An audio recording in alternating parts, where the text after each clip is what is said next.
ఒక ఆయన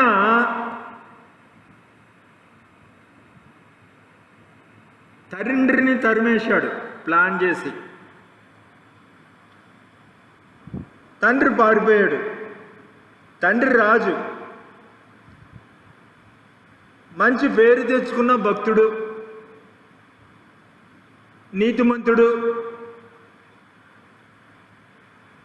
ఇటువంటి రాజుని కొడుకు తరిమేసి తానే రాజుగా ప్రకటించుకున్నాడు.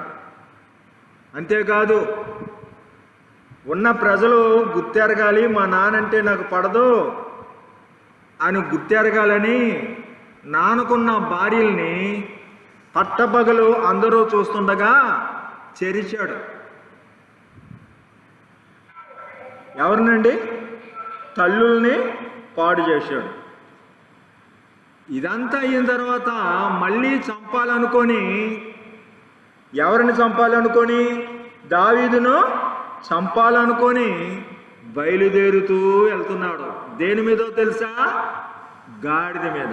దేని మీద అండి? గాడిద మీద వెళ్తున్నాడు. బాగా అందగాడట. ఇతను జుట్టు పొడుగ్గా ఉంటుందట. ఇశ్రాయేల్లో అటువంటి అందగాడి లేడట. రాజయ్యాడు, తల్లులతో పాపం చేశాడు. అంటే ఎటువంటి వాడై ఉంటాడు? తండ్రినే తరిమేశాడు. ఏమండి, ఇటువంటి వాళ్ళు ఉన్నారు ఇప్పుడు రాజకీయాలు కూడా ఇలాగే ఉన్నాయి. తండ్రినే తరిమేశాడు, తల్లులతో పాపం చేశాడు, గాడిద మీద వెళ్తున్నాడు. పిలక పట్టుకున్నాడట దేవుడు. ఎలాగంటే మస్తకి వృక్షం అనేది పట్టుకుందంట జుట్టును పట్టుకుంటే ఆ స్పీడ్లో ఈ గాడిద వెళ్ళిపోయిందంట, స్పీడ్కి వెళ్ళిపోయిందంట. కాళ్ళు కిందకే ఆనట్లేదు. ఏమండి, జుట్టు ఎవరు పట్టుకున్నారు? చెట్టు కొమ్మ పట్టుకుంది. చెట్టు కొమ్మ పట్టుకుంటే ఆకాశానికి భూమికి మధ్యన వేలాడుతున్నాడు. ఏం చేస్తున్నాడండి? ఆకాశానికి భూమిని మధ్యన వేలాడుతున్నాడు. ఈ వేలాడుతున్న మనిషి గింజుకుంటుంటే యావాబు అని దావీదు యొక్క సైన్యాధిపతి వచ్చి బాణం పెట్టి కొట్టేశాడు. అసలు దావీదు చెప్పాడు, బాళ్ళైన సమయాలు కనబడితే చంపొద్దబ్బాయ్. ఏంటది? చంపొద్దబ్బాయ్ అని చెప్పి పంపించాడు. ఏమండి, ఈ వార్త వచ్చింది ఎవరి దగ్గరికి? దావీదు దగ్గరికి. దావీదు బృందానికంతా విజయమే, ఆనందమే, నాట్యమే, సంతోషమే. కానీ దావీదు లబోదిబో అని ఏడుస్తున్నాడు. అయ్యో నా కుమారుడా, అయ్యో నా కుమారుడా, అయ్యో నా కుమారుడా, నీకు బదులుగా నేను చనిపోతే ఎంత మేలు. అయ్యో నా కుమారుడా, నీకు బదులుగా నేను చనిపోతే ఎంత మేలు అని ఏడుస్తున్నాడండి. ఎటువంటి వాడు? తన పరువు తీసినవాడు. ఎటువంటి వాడు? తన సింహాసనం తీసినవాడు. ఎటువంటి వాడు? తన భార్యలతో అంటే తల్లులతో పాపము చేసిన వాడు. చచ్చిపోతే ఇలాగే చేస్తారు పాపం చేసిన వారు అంటారు మనలాంటి వాళ్ళు అయితే. కానీ దావీదు భక్తుడండి. ఈ భక్తుడు ఎంతో ఏడుస్తున్నాడు. నా కుమారుడా, భక్తుడైనా భక్తుడు కాకపోయినా తండ్రి ప్రేమ అటువంటిది. అవునా? తండ్రి ప్రేమ ఎటువంటిది? మన చెడ్డవారైనప్పటికీ పిల్లలకు శ్రేష్టమైనవే కావాలి. రొట్టెని అడిగితే రాతినిస్తాడా? చేపను అడిగితే పామునిస్తాడా? అవును, గుడ్డుని అడిగితే తేలినిస్తాడా? మీరు చెడ్డవారయ్యుండి మీ పిల్లలు మంచిగా ఉండాలని మీరు కొనుక్కుంటారు కదా. దేవుడు కూడా లోకాన్ని ఎంతో ప్రేమించి మనం పిల్లలుగా చూస్తూ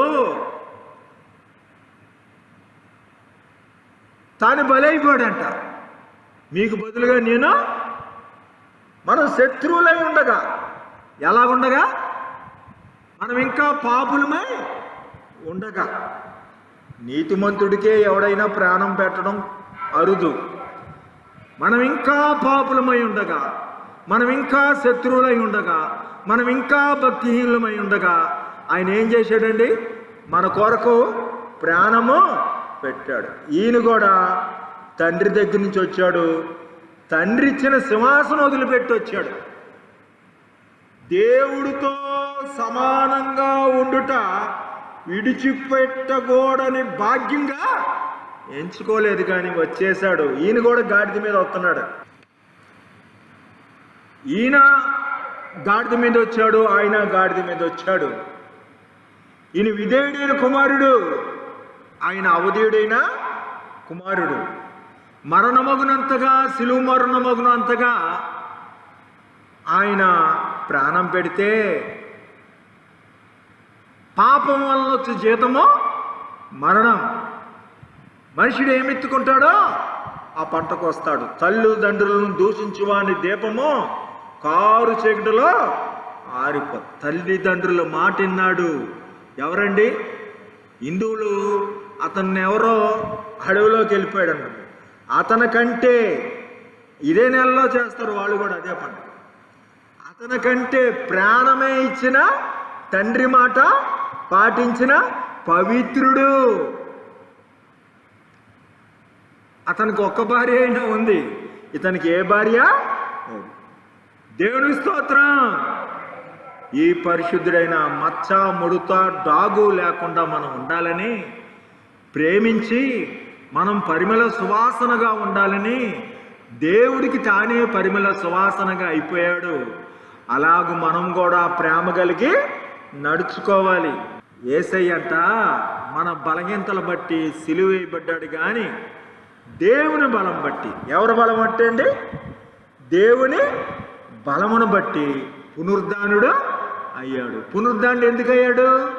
మనకు పాపం మీద జయం వస్తుంది. ఆయన ఎందుకు చనిపోయాడు? మన పాపాలు క్షమాపణ కోసము చనిపోయాడు. అవునా? మరి జయం ఎలా వస్తుందంటే పునరుద్ధాన బలం పొందాలి. ఏ బలం పొందాలి? అర్థమవుతుందండి? ఏ బలం పొందాలి? పునరుద్ధాన బలం పొందాలి. సిలువ క్షమాపణ అందరూ పొందుతున్నారు, క్షమాపణ అందరికీ ఈజీయే. మరి జయము అంత తేలిగ్గా రాదు.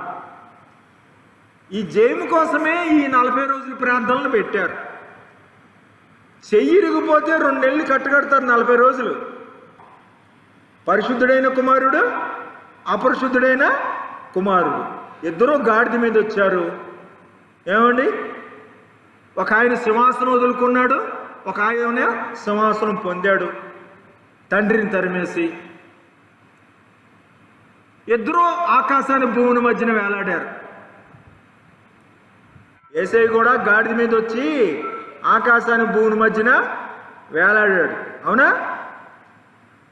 దీంట్లో మనం తెలుసుకోవాల్సింది, ఏ రీతికైనా మనిషికి శ్రమ ఉంటుంది.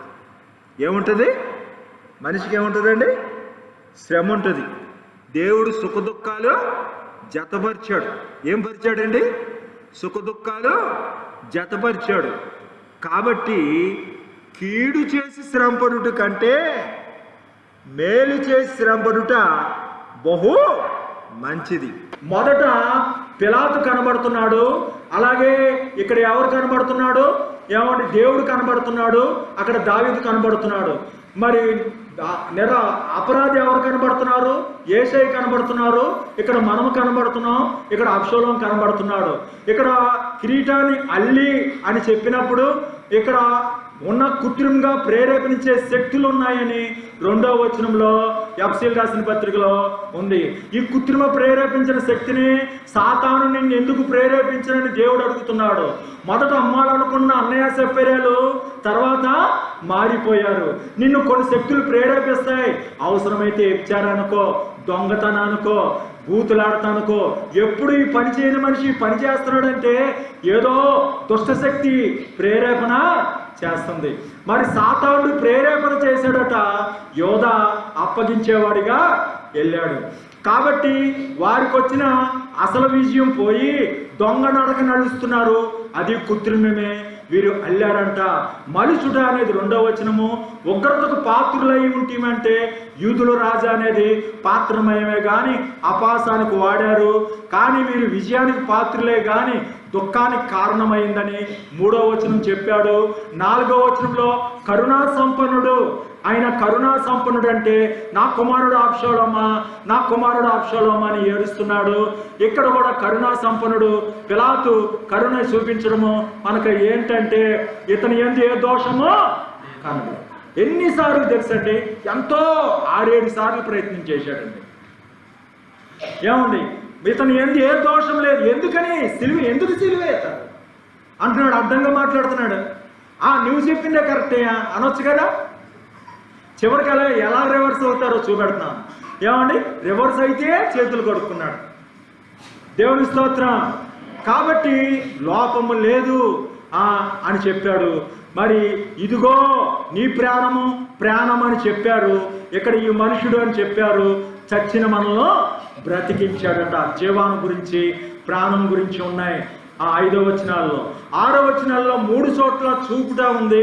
7వ వచనంలో నియమము ప్రమాణము. ఆ రకంగా మనం క్రీస్తు కూడా మరణిస్తే క్రీస్తు కూడా లేపబడతాం. 8వ వచనము దేవుని కృప మీ వలన కలిగింది కాదు అంటే వసుమవుట. అక్కడ మరి పిలాతు పారిపోయాడు. ఇక్కడ ఏమండి? జనులు పిలాతు భయముతో అధికార మందిరంలోకి వెళ్ళాడు. ఇక్కడ వీరు జనులు పారిపోయారు. 9వ వచనము మరి దావీదు పారిపోయాడట అబ్షాలోముకు భయపడి. ఆయన పచ్చిత్రం ఏం లేదట. అతిశి పుట్టుకు ఎవడో అతిశి పుట్టడానికి వీలు లేదు. నథింగ్ అనేది 9వ వచనాల్లో వాడబడిందండి. 10వ వచనంలో ఎలా మాట్లాడకపోతేమి అంటే నువ్వు నాతో మాట్లాడవా అని అడుగుతున్నాడండి. ముందుగా సిద్ధపరిచిన సత్క్రియలు ఉన్నాయిగా, దాన్ని చెయ్యాలి అని చెప్తున్నాడు 10వ వచనంలో. 11వ వచనంలో మీరు సన్నిధి లేని వారైనా మీరు సన్నిధి గలవారి చేత మరి తునీకరింపబడుతున్నారని చెప్తుంటే అంగీకారమే, కానీ అంగీకారముగా ఉండట్లేదు. అదే ఇక్కడ వారు ఒప్పుకున్నారు కానీ ఇంకా ఆలస్యం చేస్తున్నారు. రాజుగా వారి నగరానికి ఎలా తోడుకొని రాకుండా ఉన్నారు. ఏమండి? వారు ఆలోచించారు కానీ ఇంకా దావీదుకి తెలియజేయలేదట. దేవుని స్తోత్రం.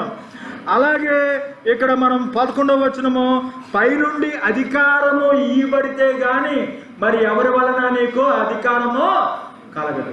కాబట్టి ఇక్కడ ఏంటంటే ఓకే, ఆయన పిలాతు ఓకే, కానీ పైనుండి అధికారం ఇవ్వాలి కదా అని యేసు అంటున్నాడు. ఆ రీతిగానే అక్కడ దావీదుని రాజుగా చేయడం ఓకే, మాట్లాడుకున్నారు, కానీ దావీదుని చెప్పలేదు. అలాగే సున్నతి లేని వారు అంగీకరించబడ్డారు.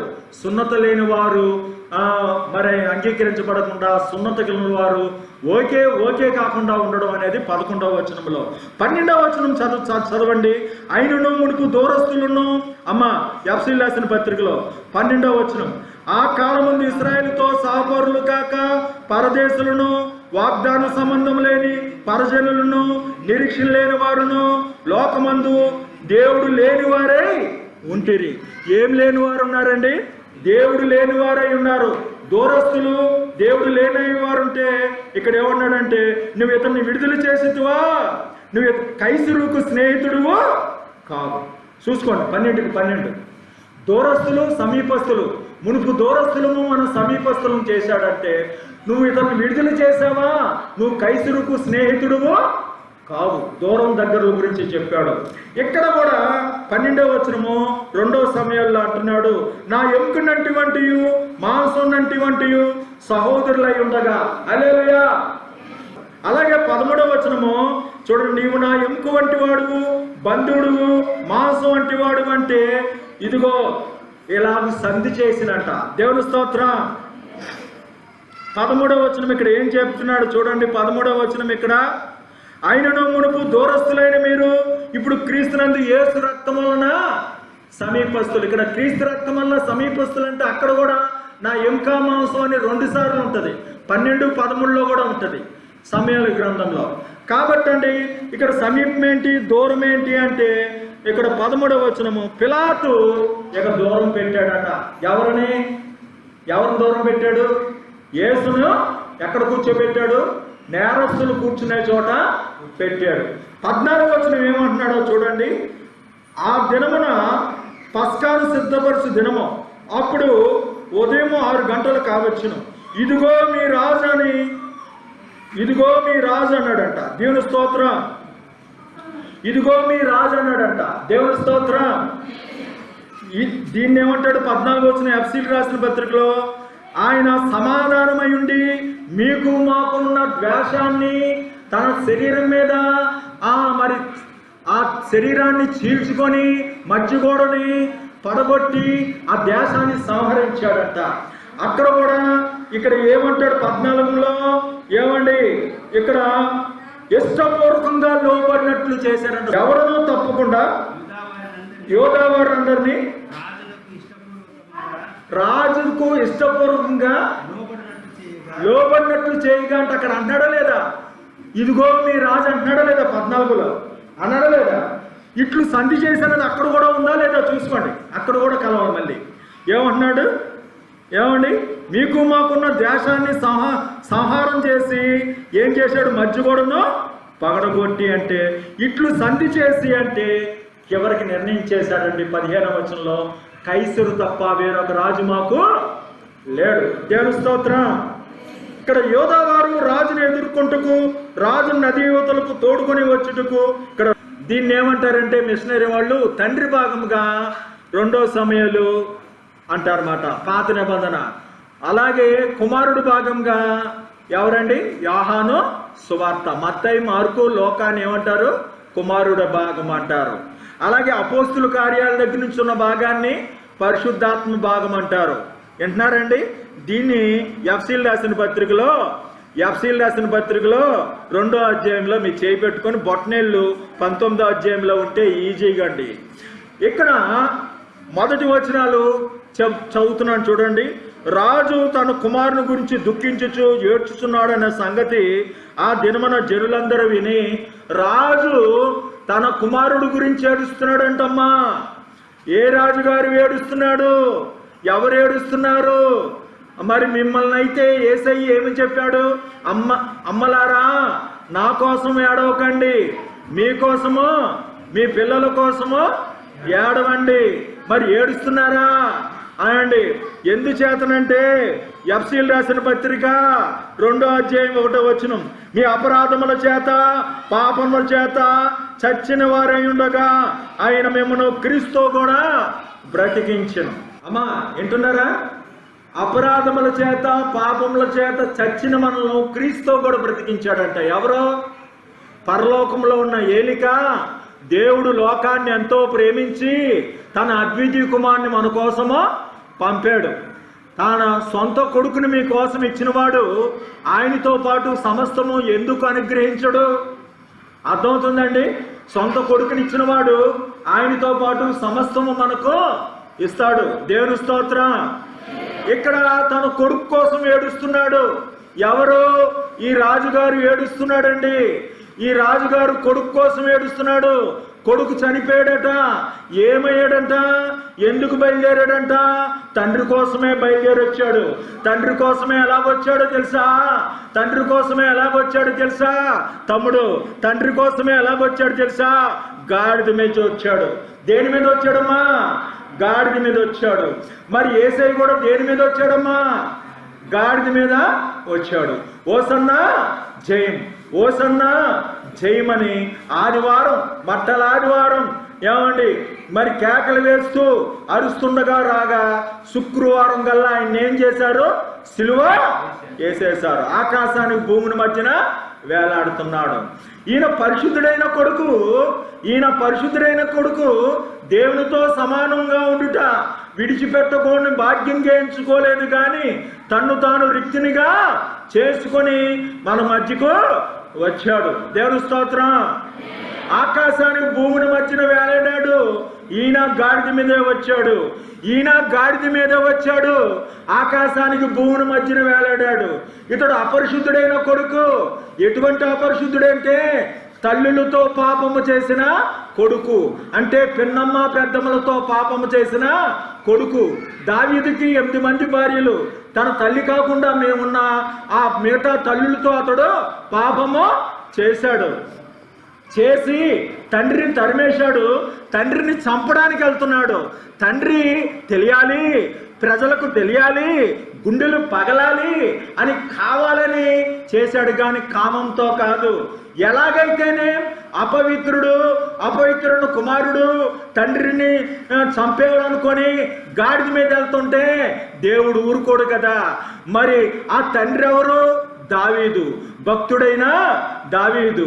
ఈ భక్తుడు ప్రార్థన చేసుకుంటాడు కదా, నా ప్రభువా, నా దేవా, నా ప్రభువా, నా దేవా అని ప్రార్థన చేస్తుంటే, నాయనా ఏంటి ఈ శ్రమ?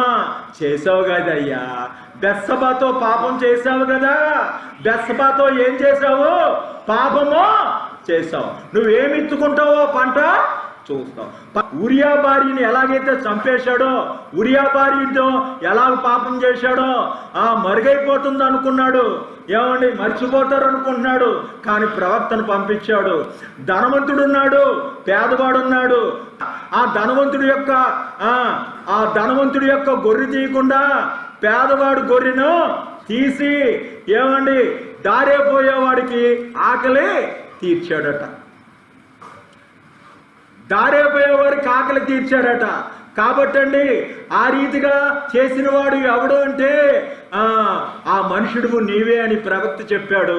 అయితే నేను పాపం చేశానని ఒప్పుకున్నావు కానీ నీకు క్షమాపణ ఎలాగంటే, సదాకాలం నీ ఇంట్లో యుద్ధాలు జరుగుతాయి, నీ కడుపును పుట్టుకున్నారు నీకు వ్యతిరేకం అవుతారు, పట్టపగలు నీ భార్యలతో నీ సొంత వారే కూడుతారు.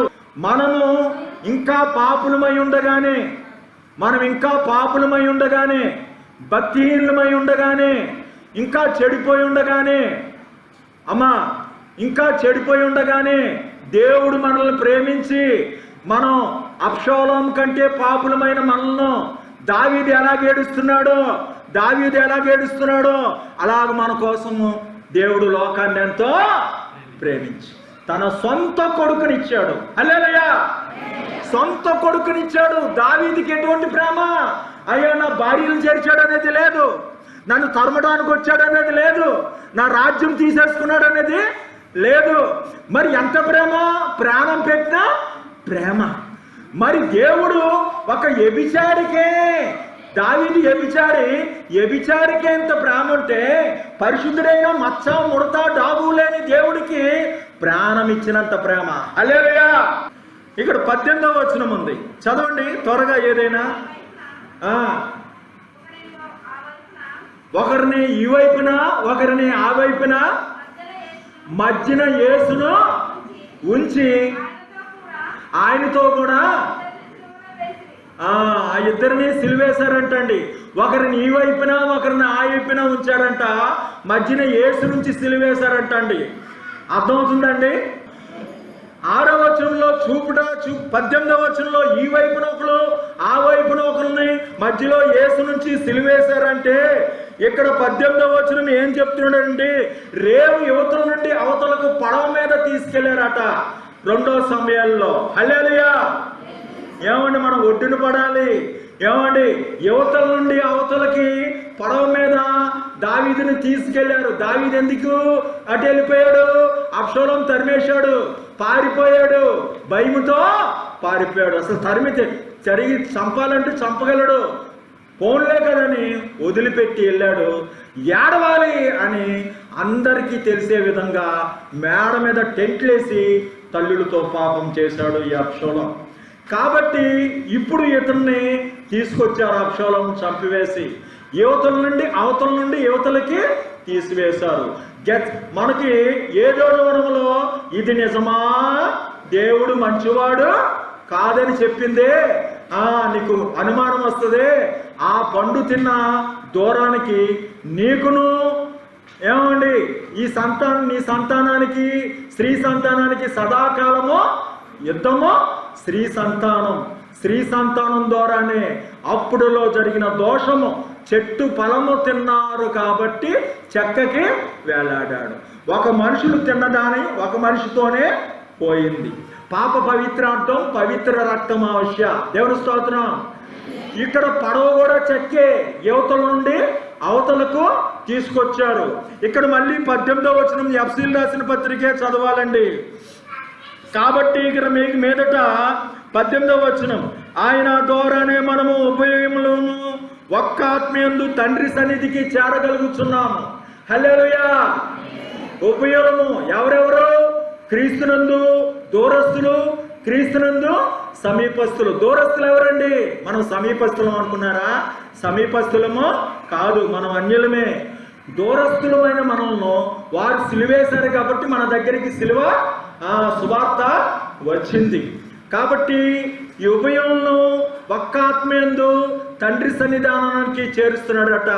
యువతల నుండి అవతలకి చేర్చాడట. యువత లోకల్ని అవతల లోకల్ని సిలువేశారట. హల్లెలూయా. 3:18లో కనబడిందండి. యువత లోకల్ని అవతల లోకల్ని అంటే యువతల నుండి అవతలకి తీసుకొచ్చారట పడవ మీద.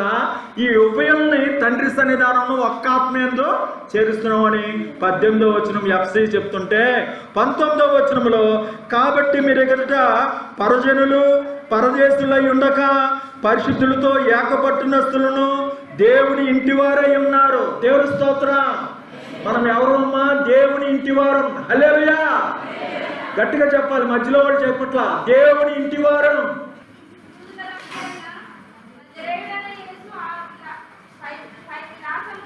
ఏ విలాసము? అమ్మ ఏనండి, ఇక్కడ ఎలా ఉందో తెలుసా అండి? ఇక్కడ దేవుని ఇంటివారంటే పై విలాసం రాసినుంది. హల్లెలూయా. పై విలాసం అనగానే ఇక్కడ 19వ వచనంలో, నేను యెరూషలేము విడిచిన వేళ ఏమన్నాడండి? నా ఏలిన వాడును రాజువు నీవు యెరూషలేమును విడిచినప్పుడు. హల్లెలూయా. పైనున్న యెరూషలేమును ఒక నివాసం అండి, విలాసము. హల్లెలూయా. ఏమండి? పై విలాసము, పై నివాసము. నిలవరైన పట్టణం మనకి ఇక్కడ లేదు. యేసు ఎందుకు ప్రాణం పెట్టాడు? ఇక్కడ 70 ఏళ్ళు 80 ఏళ్ళు ఉంటావా? ఉండమండి. అధిక బలం ఉంటే 70 సంవత్సరాలు 80 ఏళ్ళే. రెక్కాడితే కానీ డొక్కడదు. దీంట్లో సగం నిద్ర కూడా పోతాం. వ్యాధులు సమస్యలు ఎన్నో ఎదుర్కొంటాం. మనకు పై విలాసం ఉంది. పైనున్న తల్లి యెరూషలేము. పై విలాసము అనగానే యెరూషలేమును విడిచిన వేళ అంటున్నాడు. మనం దేవుని ఇంటివారము అంటున్నాడు. 20వ వచనం ఎఫ్సీ రాసిన పత్రికలో, ఇదిగో ముఖ్యమైన మూలరాయి ఉండగా అపోస్తులు ప్రవక్తలు వేసిన పునాది మీద కట్టబడుతున్నారు. అపోస్తులు ప్రవక్తలు మీకు వేశారు పునాది. మరి మోషే మీకు ఆజ్ఞలు ఇచ్చాడు. మరి ఆ ఆజ్ఞల ప్రకారము, ఆ ప్రవక్తల ప్రకారము మనం ఏది పాపమో మనకు తెలియాలి. ఇక్కడ షిమ్మి అంటున్నాడు, నేను పాపము చేసి తినే సంగతి నాకు తెలిసినది. దేవుని స్తోత్రం. ధర్మశాస్త్రం వెల్లడి కాకపోతే, ధర్మశాస్త్రం ప్రకటించకపోతే, ధర్మశాస్త్రం ఇలా ప్రకటించకపోతే మనం పాపం చేస్తున్న సంగతి మనకు తెలియదు. తెలిసినది ఇక్కడ అపోస్తులు రాశారు ఆ లేఖనాలు అని చెప్తుంటే, ఇక్కడ కూడా 20వ వచనంలో చూడండి, యేసు సిలువవేయబడిన స్థలమునకు పట్టణం సమీపమైండును, అది ఎబ్రీ గ్రీకు భాషల్లో రాయబడి ఉండెను గనుక యూదుల్లో అనేకులు దాన్ని చదివిరి. కాబట్టి అండి అక్కడ రాసిన మాటలు చదివారట. వీరికి తెలిసిందంట. అక్కడ ప్రవక్త అంట 3 లేఖనాల గురించి వచ్చింది. అర్థమవుతుందమ్మా?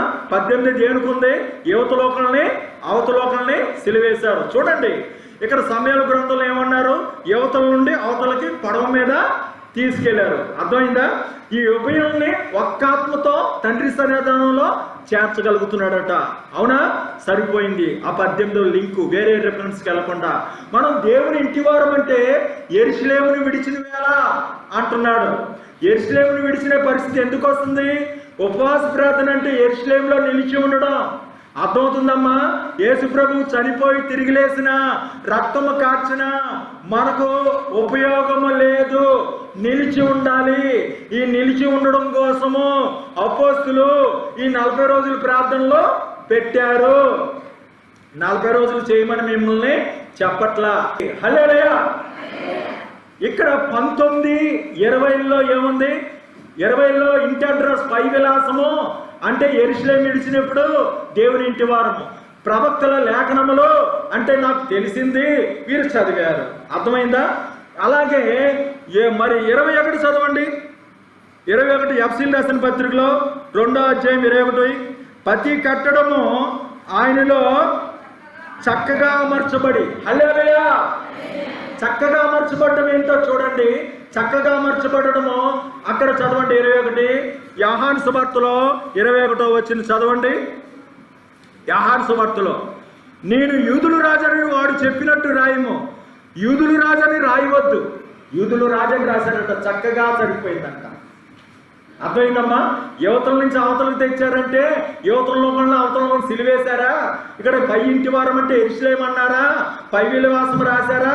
అపోస్తులు ప్రవక్తలు అన్నారా? తెలిసిందన్నారా? చదివారా? ఏమండి ఇక్కడ చక్కగా అమర్చబడి అంటే చక్కగా అమర్చబడింది యూదుల రాజా అని పేరు. అర్థమవుతుందమ్మా? అంతటా సెరియా కుమారుడగు యెహోవా అభిషేకించిన వాడిని శపించిన ఈ షిమి మరణముకు, హల్లెలూయా అమ్మా, చక్కగా మరణానికి పాత్రుడు కాదా? ఇతడు శిక్షకు పాత్రుడు కాదా? యూదుల రాజుకు పాత్రుడు కాదా? చక్కగా అమర్చబడలేదా? పాత్ర గారికి అర్థమైపోయింది. హల్లెలూయా. చక్కగా అమర్చబడడం అంటే ఏముంది? చక్కగా అమర్చబడిందా లేదా? యూదుల రాజని. యూదుల రాజని రాయొద్దు, యూదుల రాజని తాను చెప్తున్నాడు. యూదుల రాజని మన రాయడం ఏంటి? తాను చెప్పుకున్నట్టు రాయ్. అర్థమైందా? చక్కగా అమర్చబడినప్పుడు యూదుల రాజు అనేది గురించి ప్రస్తావిస్తున్నారు. మరణానికి పాత్రుడు అన్నారు. యువతల నుండి అవతలకి వెళ్ళినప్పుడు అవతల అన్నారు. యెరూషలేముని విడిచినప్పుడు ఇక్కడ పై విలాసం రాసిరి అన్నారు. ఇక్కడ చివరిగా 22వ వచనం చూడండి. ఇక్కడ 22వ వచనం,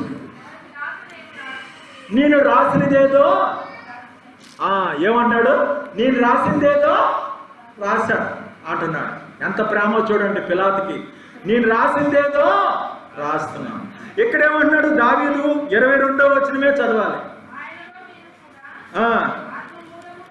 మీరు కూడా, ఆయనలో మీరు కూడా, ఇక్కడ పిలాతు కూడా సహకరించాడు.